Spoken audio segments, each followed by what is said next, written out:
I remember the first time I met Slade. He had this undeniable intensity in his eyes, the kind that drew me in despite all the alarms ringing in my head. That intensity was back now, as we found ourselves alone in the dimly lit room at the Corporal Club. His hand slipped behind my neck, pulling me closer, and I didn't resist. The moment our lips met, it was like a dam breaking. Months of unspoken desire and frustration surged between us. His kiss was urgent, almost desperate, and I could feel the heat of his body against mine, igniting a fire I had tried so hard to smother. His hands moved over my body, tracing the curves beneath my clothes, as if memorizing every inch. There was a rawness to his touch that made my skin tingle, a kind of hunger that I had never felt before. I sank into him, letting the world outside fade away until all that was left was the heat and the rhythm of our breaths.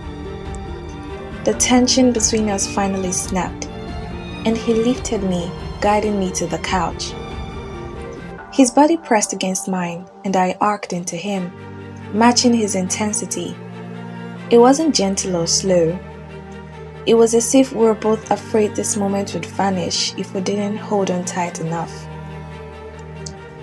As our body moved together, I felt a surge of emotions, guilt, longing, and exhilaration all blending into one overwhelming sensation.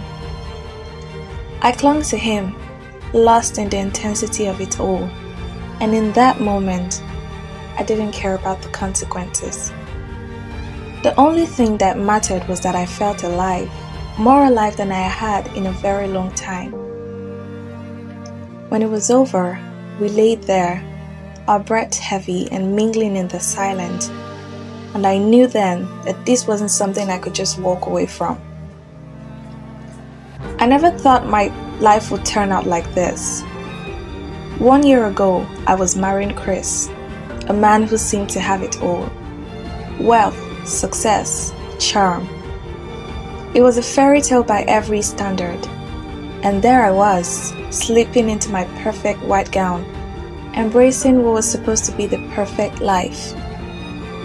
But even then, I knew there were parts of me I had to keep hidden. My 10 secrets, I called them. And the 7th one, well, that was the hardest to bury.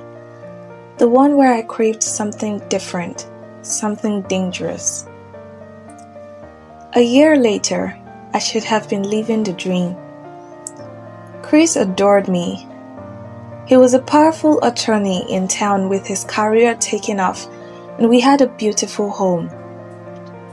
On the outside, everything was perfect, but inside I was suffocating.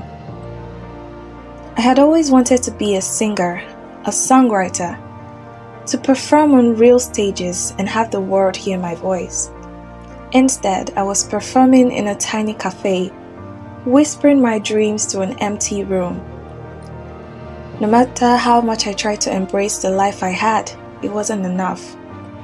I felt like I was slowly losing myself, trapped in someone else's version of happiness. One afternoon, I brought some snacks to Chris's office, trying to be the perfect wife. I ran into his mother there, who never missed an opportunity to remind me how much better I could be, how much more Chris deserved. I listened to her polite but pointed remarks until I couldn't take it anymore. I went to the park to get away, to clear my head. I sat on a bench, trying to come up with lyrics for a new song, but the words wouldn't come. I felt useless and lost. Without thinking, I started watching a video on my phone, a dirty video, the kind that woke something inside me, a desire I had kept buried for so long. That's when I noticed him. A man was standing nearby, watching me. He had this smirk on his face, and for a moment I was frozen in embarrassment. Then his phone rang, startling me. He winked at me before walking away, leaving me there, flushed and ashamed. I found out his name was Slade when he came to my rescue minutes later. Some creep had approached me, wouldn't take no for an answer, and Slade stepped in, threatening the guy until he left. I should have felt grateful, but what I felt was something else, something electric. Before leaving, he gave me his number and told me to visit a place called the Corporal Club. "You'll enjoy it," he said with that same smirk. "I promise." That night, as I lay in bed next to Chris, I couldn't get Slade out of my mind. I kept thinking about the way he had looked at me, that undeniable tension between us. I tried to distract myself, running my fingers over Chris's chest, letting my hand linger. He responded, turning toward me, his hands finding my waist.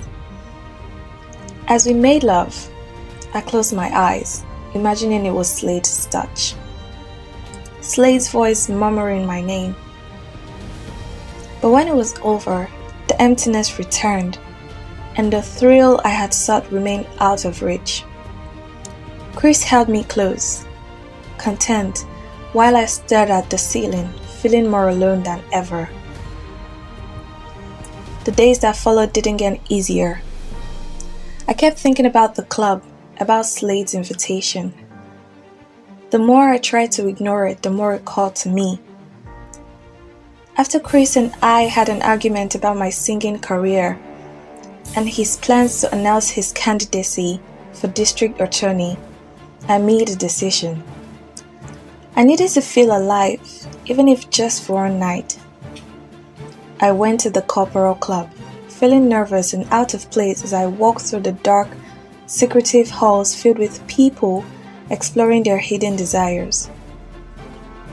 I was about to leave when Slade appeared, coaxing me to stay, his hand lightly brushing mine.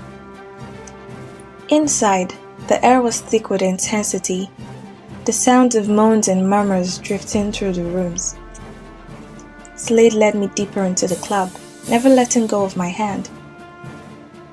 It was as if he could sense my hesitation, my fear. When he took me to a private room and kissed me, I didn't resist. We sank onto the couch, his hands moving over me, stripping away my fears as easily as he stripped away my clothes. The thrill, the rush, was unlike anything I'd ever felt. It was raw and real, the kind of intensity that Chris could never give me. I let Slade take control, let myself be consumed by him, and in that moment, I finally felt free. Afterward, I was overwhelmed with guilt. I went home and tried to bury the memory of what I had done, but I couldn't. The experience had woken something in me, something I couldn't ignore. I thought I could forget about Slade, go back to being the devoted wife. But each time Chris touched me, I felt nothing. I was haunted by that night, by the way Slade made me feel alive in a way I hadn't in years. On the day of Chris's big announcement, when he declared his candidacy for district attorney, my world began to unravel. Olivia, Slade's ex-wife, sent me a video of us at the club. My stomach dropped, and for a moment I couldn't breathe. I could feel the panic rising inside me as she continued to torment me with messages. When I met her in the restroom, she made it clear that she would control me. She didn't care if I said I was done with Slade. She wanted power over me, and I had no choice but to agree. A few nights later, I found myself back at the club. Not because I wanted to be there, but because Olivia had given me no other option. She was watching, controlling every move I made. Slade saw me, and without a word, he took me by the hand and led me to a room away from prying eyes. This time there was no hesitation. I melted into him, needing to feel that rush again, the one I could only find with him.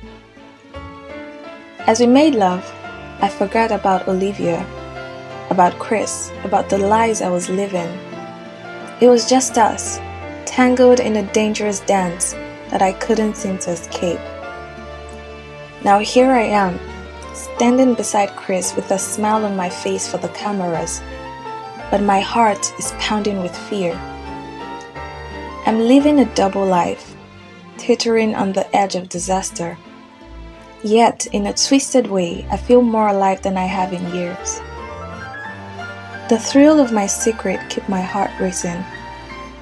And even though I know it's all going to collapse sooner or later, I can't seem to stop.